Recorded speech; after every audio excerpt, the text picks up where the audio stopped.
ভীষণ এক্সাইটেড। বহু বহু বছর পর সরস্বতী পুজোয় নিজের স্কুল যাচ্ছি।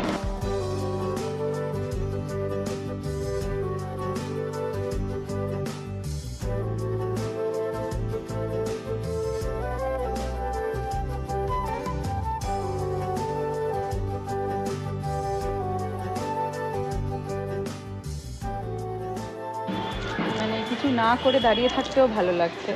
একাই দাঁড়িয়ে আছি, আমার গ্রুপের কেউ নেই। কি অসাধারণ যে একটা ফিলিংস, মানে একটা পিওর নস্টালজিয়া, কোনো নির্ভেজাল একটা আনন্দ হচ্ছে। ভীষণ ভালো লাগছে। তোমাদেরকে ভিউটা দেখাই, আমি কি দেখতে পাচ্ছি।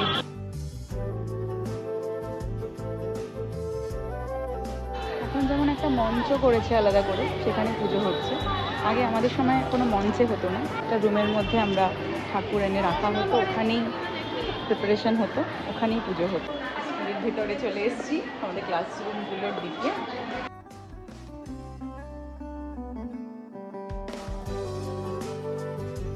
প্রত্যেকটা ক্লাসরুম, প্রত্যেকটা ফ্লোর, প্রত্যেকটি জায়গায় আমাদের মেমোরিজ।